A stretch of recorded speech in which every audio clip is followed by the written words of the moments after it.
Now here's the carb kits that you can use for this. K20 watt or D20 watt. The K10 watt has the needle, screen, Welsh plugs, and all that. So that kit will cost you a bit more. This kit here, D20 watt, doesn't have the needle and all the other parts. Just has the diaphragms, and it's a lot cheaper. Sometimes you can get by with just buying the D20 watt kit. And I recommend using OEM Walbro kits. Now when it's time to reassemble your carb, start by putting the small spring in right there.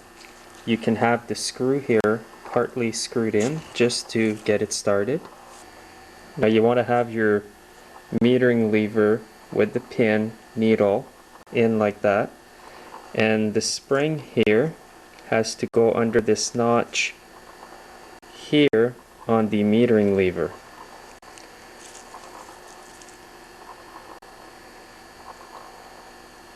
And you want the pin to go under the screw.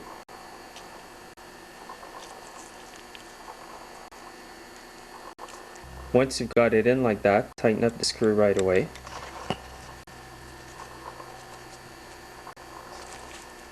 Next, put in your plate with the gasket.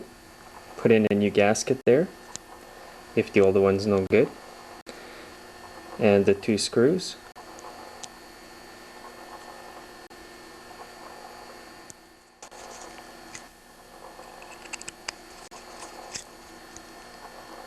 Now your metering lever has to be set approximately what you see here. It's almost flush with the body of the carb here. If you put this higher, it will run richer. If the metering lever is lower, it's going to run leaner. Now if you wanted to bring up the lever, you would hold it so that all the pressure doesn't go on the needle and then push it up. If you wanted it to run leaner, you would just hold this and push down to set it there. Walbro sells a tool like this that you put on the carburetor like this, and the metering lever has to be even with the tip here. If you don't have the tool, don't worry about it. Just set it either flush or just slightly higher, just a bit like you see in there. So now you can put the metering diaphragm back on. First you have to put the gasket on. That goes before the metering diaphragm. Then grab the diaphragm and insert it above it.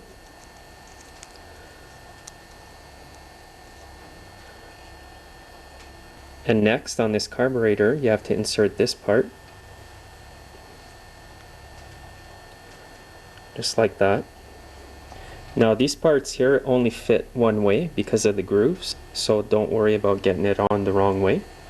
And last is this part here with the primer. Before you put the primer back on, make sure that it's flexible like that and that it's not punctured. If it's punctured, your Weedeater will not run right. And then put it on top here like that. Now you can insert the 4 screws.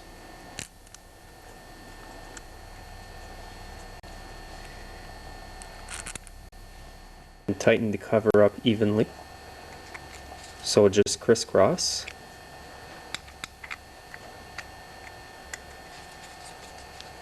Now I'm going to install the adjustment screw. So I'm going to screw it in all the way, not too tight, and then bring it out a turn and a half. And I'll leave it like that. When the machine's running, I'll readjust the carburetor. Now we'll do the other side of the carb, and I'm going to start by inserting the screen in there. First I'm just going to put it on here like that, and I've got a 1/4 inch drill bit using the other side of it. I'm just going to push down on the screen gently and evenly. Now this is how the screen should go in there. If it's not in evenly, remove it and try again. Now to finish up this side of the carb, grab the cover that goes on there, insert the gasket, then your diaphragm will go like this, and hold it on this cover, and this part of the cover goes toward the throttle mechanism. You may have to hold the mechanism open like that to give room for the screw. And now put it on till it locks into the grooves on the carburetor. Hold it like that. Then insert the top screw, all the while holding the cover together. And just tighten that up. Now this carb is rebuilt and it's ready to put back on.